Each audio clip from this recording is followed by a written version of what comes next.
Você acredita em anjos? Não, não estou falando dos querubins fofinhos em cartões de Natal. Estou falando de guerreiros celestiais, de mensageiros divinos que influenciam o destino da humanidade. Hoje, vamos mergulhar nos segredos de figuras angélicas tão poderosas que até mesmo a Bíblia se cala sobre elas. Prepare-se para descobrir o anjo que você nunca ouviu falar, mas que pode mudar a forma como você vê o mundo espiritual para sempre. Se você pensa que já sabe tudo sobre anjos, acredite, você vai querer rever seus conceitos. Fique com a gente em Caminhos da Compreensão, porque o que você vai aprender hoje é tão surpreendente que você não vai querer perder nenhum segundo. Vamos lá? Há 4 anjos mencionados nas Escrituras. Entendemos pelas Escrituras que os anjos são os mensageiros de Deus. Eles também são enviados por Deus para ministrar às necessidades dos santos e de todos aqueles que são herdeiros da salvação comum. A Bíblia registra que existem multidões de anjos no céu. De acordo com Hebreus 12, 22, a companhia de anjos no céu é incontável. No entanto, não estamos tão familiarizados com seus nomes. Existe outro protesto que deveríamos querer entender. Na maioria das referências a anjos que tenho visto recentemente, é muito claro que os autores presumem que eles são os espíritos dos mortos retornando à terra. Agora, de acordo com as Escrituras, não há uma única palavra de verdade em tal concepção. Anjos são seres celestiais criados por Deus. Eles não são os espíritos desencarnados de seres humanos. Salmos 8:5 diz que fomos feitos um pouco abaixo dos anjos. Não somos nem sequer da mesma ordem de seres. Eles foram trazidos à existência antes que os humanos fossem criados. Quando Adão e Eva pecaram e foram expulsos do jardim, um anjo no portão os impediu de reentrar neste paraíso. Leia Gênesis 3:24. Anjos foram especialmente criados. Eles não se casam nem são dados em casamento, de acordo com Mateus 22:30. Portanto, os anjos de Deus já estavam aqui antes que os homens fossem feitos por Deus. Cada um deles, com a exceção dos anjos que falharam e pecaram com Lúcifer, são anjos santos de Deus. Eles amam seu Criador e obedecem a todos os seus mandamentos. Você lê isso em Salmos 103:20. Existem várias ordens da hoste angelical. Serafins e querubins são mencionados em Isaías 6:2 e Salmos 81. Anjos estão aqui para ajudar as pessoas, homens e mulheres, meninos e meninas. A Bíblia é um livro de anjos. Em todas as Escrituras, temos apenas 4 anjos nomeados. Isso inclui anjos caídos e anjos santos. Vamos fazer um breve estudo de cada um deles e das funções que desempenham, de acordo com a tarefa a que foram divinamente designados. Comecemos com Lúcifer, o anjo caído. Isaías 14:12 faz referência a Lúcifer como um dos anjos no céu antes de sua eventual queda, como resultado de seu orgulho e conspiração contra o Altíssimo.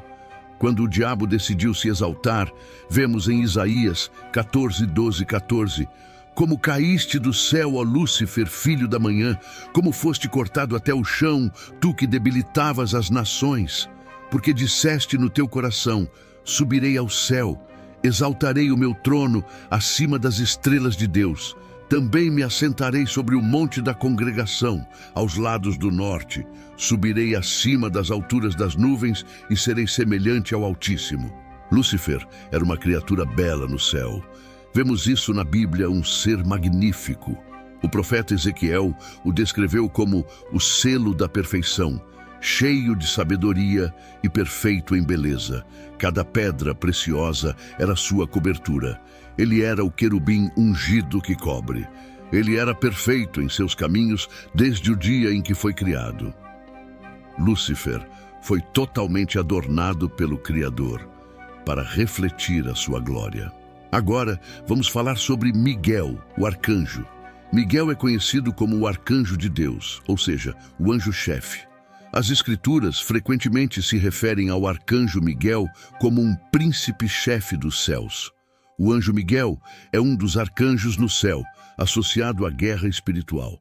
Você pode notar que na maioria das vezes em que ele é mencionado na Bíblia, há uma batalha a ser travada. Miguel dificilmente será mencionado quando não há guerra espiritual acontecendo. Ele é um guerreiro espiritual, especialista em combates. O arcanjo Miguel terá um papel importante nos eventos do fim dos tempos. Como você esperaria, vemos nos últimos dias de Daniel, capítulo 12, versículo 1. Naquele tempo se levantará Miguel, o grande príncipe, o defensor dos filhos do teu povo. Note as palavras cuidadosamente escolhidas da Bíblia. Ele vigia sobre os filhos do seu povo. Ele não é apenas o anjo associado à guerra, mas também é um protetor. Além disso, ele pode ser o anjo de 1 Tessalonicenses, capítulo 4, versículo 16, sobre o qual Paulo escreve: O Senhor mesmo, com um grito de comando, com a voz do arcanjo e com a trombeta de Deus, descerá dos céus, e os mortos em Cristo ressuscitarão primeiro. Em Apocalipse capítulo 12, versículos 7 a 9, lemos como o anjo Miguel liderou a batalha contra o diabo e os anjos caídos, e eles foram expulsos do céu. O orgulho fez com que Lúcifer tentasse lutar contra o Todo-Poderoso. Ao descobrir que seus planos haviam sido desmascarados, ele se endureceu por causa do orgulho e, consequentemente, tentou iniciar uma guerra. Mas foi o orgulho que patrocinou sua queda. O anjo Miguel e seus exércitos guerrearam contra Lúcifer, até que não houvesse mais lugar para ele no céu. Apocalipse 12, 7 e 8 relata os eventos da guerra no céu da seguinte maneira: Houve então uma guerra no céu. Miguel e seus anjos lutaram contra o dragão, e o dragão e seus anjos revidaram, mas não prevaleceram, e já não se achou no céu lugar para eles. O orgulho é o caminho que leva à destruição. Miguel é notável por sua grande força quando se trata de lutar batalhas. Ele derrotou o diabo e o expulsou do céu quando a iniquidade foi encontrada nele. De novo, Miguel cumpriu seu ministério de guerra quando Daniel orou por 21 dias, mas a resposta à sua oração foi atrasada pelo príncipe da Pérsia. O príncipe da Pérsia guerreou contra outro anjo que estava trazendo as respostas às orações de Daniel. Devido à persistência de Daniel em oração, Miguel teve que intervir, resgatando o outro anjo das mãos do príncipe da Pérsia. Em Daniel 10, 12 e 13, o anjo finalmente chegou até Daniel e disse: Não temas, Daniel, pois desde o primeiro dia em que você propôs no seu coração entender e se humilhar diante do seu Deus, suas palavras foram ouvidas, e eu vim por causa das tuas palavras.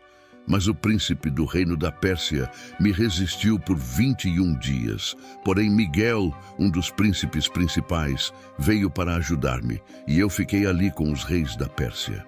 Miguel derrotou o príncipe da Pérsia e também repreendeu o diabo em nome do Senhor, quando disputou pelo corpo de Moisés. Em Judas 1, 9. Miguel é designado por Deus para lutar batalhas e nunca perdeu uma. O fato de Miguel ser um arcanjo prova que há ordens e hierarquias entre os anjos. Por exemplo, não foi apenas Miguel que lutou contra o diabo e seus anjos em Apocalipse 12, 7 e 9, mas ele liderou outros anjos, mostrando que é o comandante em chefe deles. Gostaria também de destacar que em Daniel 10, 13, Miguel é referido como um dos príncipes principais, o que sugere que no céu há mais. A Bíblia, no entanto, é silenciosa sobre isso. O anjo Gabriel, se você já ouviu a história do Natal, provavelmente reconhece Gabriel como o nome do anjo que trouxe a Maria a notícia de que ela ficaria grávida e daria à luz a Jesus. Gabriel é um dos apenas 2 anjos bons nomeados na Bíblia, sendo o outro Miguel, que acabamos de discutir. Gabriel às vezes é chamado de Arcanjo Gabriel, mas a Bíblia nunca lhe dá esse título. Miguel é claramente referido como um arcanjo em Judas, mas Gabriel não é mencionado como tal na Sagrada Escritura. A principal função atribuída ao anjo Gabriel é a de entregar boas notícias ao povo de Deus. O anjo Gabriel também é associado a boas notícias. Ele foi enviado a Zacarias, o sacerdote, para entregar a mensagem sobre a concepção de João Batista, que foi o precursor de Jesus. Em um dia específico, Zacarias entrou no templo e vemos em Lucas 1:11 que um anjo do Senhor apareceu para ele, parado à direita do altar de incenso. Esse anjo era Gabriel. Gabriel deu a Zacarias a notícia de que sua esposa Isabel daria à luz um filho. Essa notícia foi estranha para Zacarias, que disse ao anjo no versículo 18: "Como terei certeza disso? Sou um homem idoso e minha esposa está avançada em idade." No versículo 19, o anjo respondeu: "Eu sou Gabriel, que está diante de Deus. Fui enviado para lhe trazer estas boas novas." E continuando no versículo 20: "Mas você ficará mudo, incapaz de falar, até o dia em que isso acontecer, porque você não acreditou nas minhas palavras, que se cumprirão no tempo oportuno." Gabriel também foi enviado a Maria, que se tornou a mãe de Jesus. Em Lucas 1:28-31, com as seguintes palavras: "Entrando onde ela estava, disse: Alegra-te, agraciada, o Senhor é contigo." E continuou dizendo: "Eis que conceberás e darás à luz um filho e lhe porás o nome de Jesus." Foi também Gabriel que apareceu a José, o noivo de Maria, em Lucas 1:26, para convencê-lo a não abandonar Maria, pois sua concepção era obra do Espírito Santo. Cada vez que Gabriel aparece na Bíblia, ele está dando boas notícias às pessoas, e por isso a sociedade o imaginou como um mensageiro fofo e angelical, parecido com o Cúpido. Quando Gabriel apareceu a Zacarias, Maria e Daniel, todos os três ficaram impressionados e dominados pelo medo.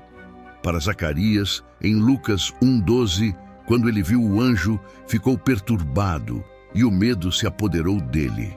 Para Maria, em Lucas 1:29, ela também ficou perturbada com o que o anjo disse e ponderou sobre que tipo de saudação seria aquela. E Daniel diz em Daniel 8:17, "Ele se aproximou do lugar onde eu estava, e quando chegou perto, fiquei com medo e caí com o rosto em terra." Gabriel teve que tranquilizar cada um deles antes de continuar com suas mensagens. Agora, vamos ao último anjo mencionado na Bíblia. A maioria das pessoas nem sabe que ele está na Bíblia, muito menos que é descrito como um anjo. O anjo que a maioria das pessoas nunca ouviu falar faz sua aparição no último livro do Novo Testamento, o livro de Apocalipse. Seu nome é Abaddon ou Apolion. Pouquíssimos cristãos já ouviram falar de um anjo chamado Abaddon. Eles geralmente só conhecem Miguel e Gabriel, provavelmente porque aparecem em várias passagens das Escrituras. Abaddon é o mesmo que Apolion, e foi mencionado em Apocalipse 9:11, que diz: "E tinham sobre eles como rei o anjo do abismo." Em hebraico era Abaddon, e em grego Apolion. Em Apocalipse 9:11, Abaddon não é um local, mas sim o rei do enxame de gafanhotos. Muitos comentaristas identificaram Abaddon como o próprio Satanás, mas é mais provável que o anjo do abismo seja um dos príncipes ou poderes sob o controle do diabo. Efésios 6:12 diz: "Pois não é contra carne e sangue que temos que lutar, mas sim contra os principados, contra as potestades, contra os príncipes deste mundo tenebroso, contra as forças espirituais do mal nas regiões celestiais." Ele provavelmente é uma das entidades descritas em Efésios. Embora Satanás seja conhecido por muitos nomes, Apolion não é um deles. Abaddon parece ser um demônio que trabalha sob seu comando e rege um abismo cheio de gafanhotos que surgirão nos dias finais. Abaddon significa um anjo destruidor. Ele é o anjo encarregado do abismo sem fundo, no qual o diabo será lançado. Abaddon é o rei dos gafanhotos que virão do abismo sem fundo. Meus amigos, espero que vocês tenham encontrado este episódio tão fascinante quanto nós ao criá-lo. O mundo angélico é cheio de mistérios e compreender essas entidades celestiais pode abrir portas para um entendimento mais profundo da espiritualidade e do universo em que vivemos.